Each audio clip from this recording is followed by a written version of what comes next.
Fairy Tales by Creangă. The Gramps' Daughter and the Gran's Daughter.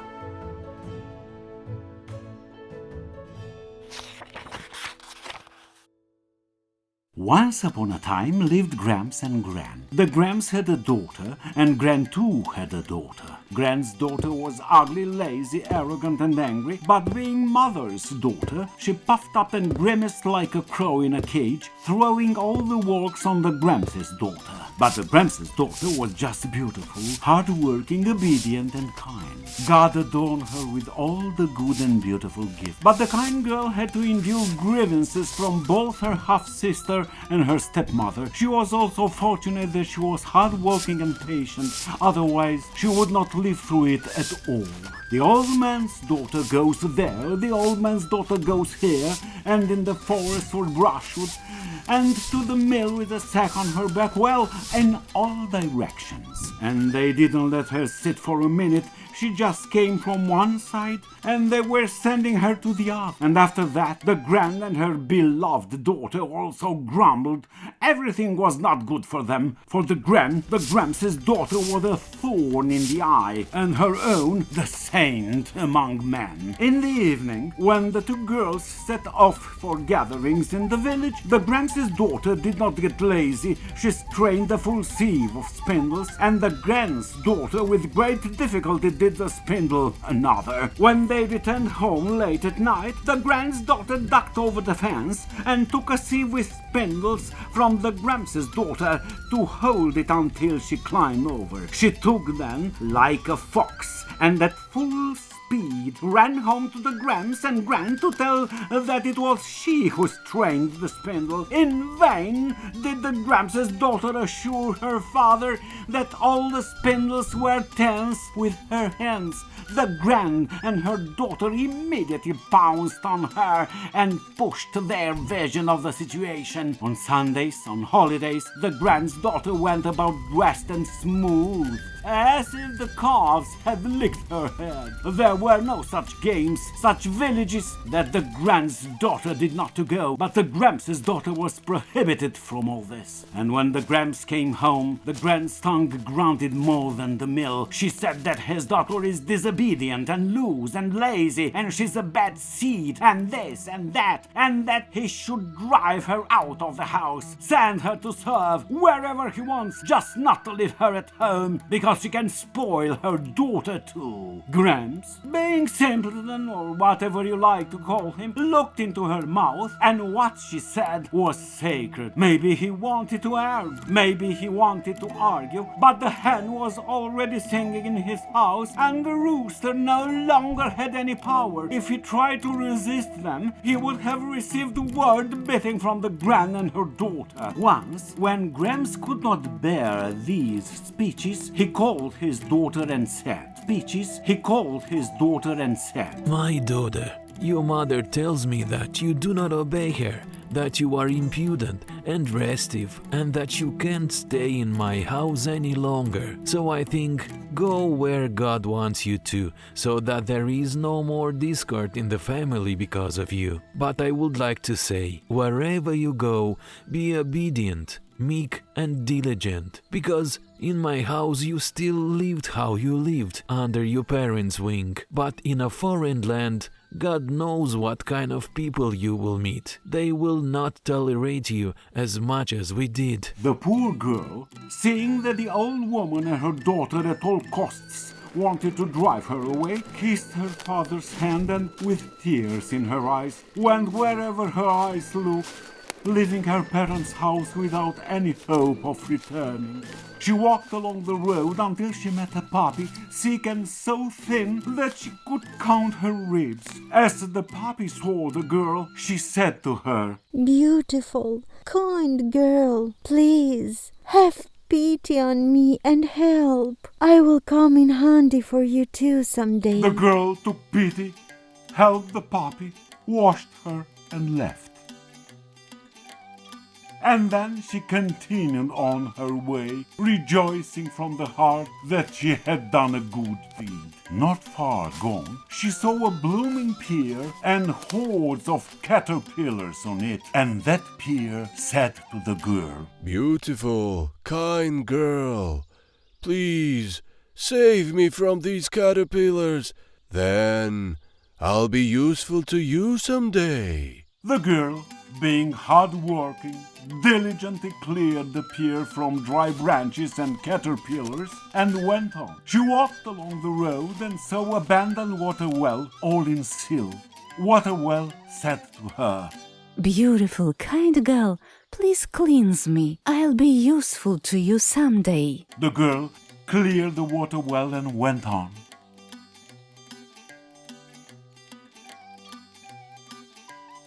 As she walked, she saw a clay stove in front of her, about to fall apart.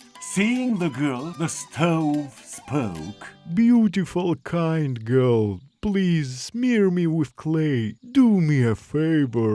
I will be useful to you too someday." The girl, who knew that her hands would not fall off from work, rolled up her sleeves, kneaded the clay, and coated the stove so much that it was dear to watch. Then she washed her hands from the clay and set off again. She walked day and night, and no one knows for how long, and she got lost. However, without losing hope in God, she continued on her way until one morning, wandering through a dark forest, she came onto a wonderful clearing. And she saw in that clearing a hut under the shade of spreading willows. She went up to the hut, and the old woman came out to meet her and said kindly, "What are you doing in these places, child? And who are you?" Who am I, Grandma? I am a poor girl, without a father, without a mother, you may say. God knows how much I have endured since the time my dear mother closed her eyes forever. I am looking for a master. Knowing no one here, from place to place, I walked and got lost. But God Himself directed me to your house. Please, shelter me." "Poor girl, said the old woman. truly God Himself directed you to me and saved you from danger. I am Holy Sunday. Serve me today, and believe me, tomorrow you will not leave empty-handed." All right, Grandma. But tell me what to do. "Wash my children, which for now are asleep, and feed them. Cook me food so that when I come back from church, it is neither cold nor hot. Just ready to eat." She said that and went to church. The girl rolled up her sleeves and went on to work. First of all, she prepared the water for washing, then went out into the yard and called, Children, children, children, run to your mom. She will wash you. And what she saw, the courtyard was filled and the forest roared with a multitude of snakes and all kinds of creatures, large and small. But the girl, firmly believing and hoping for God, did not feel intimidated. She took them one by one, washed and put them in order in the best possible way. Then she began to cook, and when Holy Sunday returned from church and saw that the children were cleanly washed and all the work was done wonderfully, her heart was filled with joy. Having dined, she ordered the girl to climb into the attic and choose any chest there as a reward, but was told not to open it until she returned to her father. The girl went up to the attic and saw a lot of chests there. Some were older and simpler, others were newer and more beautiful. However, without being greedy, she chose the oldest and ugliest one for herself. When she left the attic, Holy Sunday frowned a little, but there was nothing to do. She gave her blessing. The girl put the chest on her back and happily set off on the way back to her father's house the same way she had come. And she sees on the way that very oven coated by her. The oven is full of lush, ruddy pies. The girl ate her fill of pies, grabbed a few for the road and went on. A little further away, a water well cleaned by her and now full of water to the very brim, clean and transparent, sweet and cool.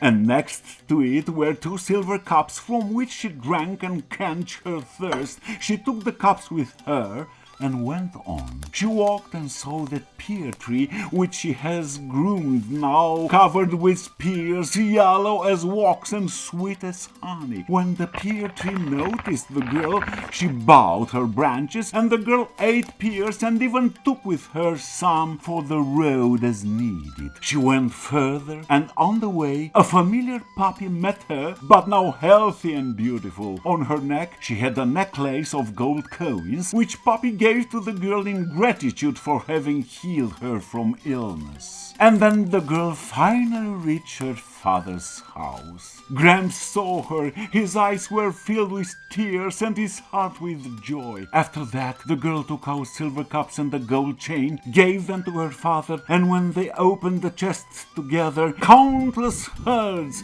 of horses, cows, and sheep came out of it. Then the old man looked younger on the spot at the sight of such wealth. And Gran sat as if scalded and out of vexation, did not know what to do. Then the Gran's daughter spoke up. It's nothing, Mother. The land has not yet lost all its riches. I'll go and fetch you more. No sooner said than done. She set off throwing up with anger. She walked along the same road that the Gramps' daughter took, and she also met a sick puppy. Then she came across a pear tree covered with caterpillars, and a water well dirty, dry, and abandoned, and an uncoated oven ready to fall apart. When they asked her for help, she answered everyone with mockery and malice. Why would I get my sleek hands, mamas and papas, dirty for you? Did you have many servants like me? And all of them, knowing that you would rather get milk from a barren cow than help from a lazy and spoiled daughter, left her to go her way and did not ask for more help. And she went on until she also got to Holy Sunday, but even here she behaved rudely and stupidly. Instead of following the example of the other daughter, instead of preparing delicious dishes and washing the children of Holy Sunday, she scolded them all so that they began to scream and rush about with itching and pain. And she smoked food, dried it, burned it. One couldn't put it in his mouth. When Holy Sunday returned from church, she grabbed her head when she saw what was going at home. But Holy Sunday, meek and forgiving, did not want to argue with an unreasonable and lazy girl. She sent her to the attic to choose a chest and then let her go where God would send. The girl climbed into the attic and chose the newest, most beautiful casket, for she liked to take more, better and beautiful, but she did not like to serve good service. She left the attic with her casket and did not even go up to Holy Sunday to say goodbye and ask for blessings, but fled home as if from an empty house. She walked on and on. She was in such a hurry that her heels sparkled. She was all afraid that Holy Sunday might change her mind and will set off in pursuit to overtake her and take away the cask. When she got to the oven, she saw wonderful pies in it. She stretched out her hand to take them and satisfy her hunger, but the fire burned and didn't let her. The same happened to the well. The silver cups stood in their place and the well itself was full of water to the brim, but when she wanted to grab a cup to draw some water, they both immediately went to the bottom. The water in the well immediately dried out, and she had nothing to quench her thirst with. As for the pear tree, well, it was full of fruit, but do you think she managed to taste at least one pear? No. That tree suddenly became 1,000 times higher than it was before. It rested against the clouds. Old woman's daughter didn't get a thing to taste. house. Again she set off the road, and again she met that little puppy. Around her neck was a necklace of gold coins, but when the girl reached for it, the little puppy bit her so that it almost bit off her finger and did not let her get the necklace. Now the girl was biting her slick fingers, mamas and papas, out of shame and vexation, but there was nothing to do. Finally, with great difficulty, she got home to her mother, but even then the wealth did not go to them for future use. When they opened the casket, many snakes crawled out of it, and on the spot they devoured both Gran and daughter entirely. Then they disappeared without a trace along with the casket, and Gramps kept silent about the Gran and had innumerable riches. He married his daughter to a good and hard-working person. The roosters were now singing on the gates, in the doors, and on all sides, and the chickens no longer gurgled in Gramps' house and did not evil, for there were no much such. Gone were the days when the Gran poisoned Gramps with her words. Now Gramps thought only about how to harvest everything in time and keep an eye on the farm.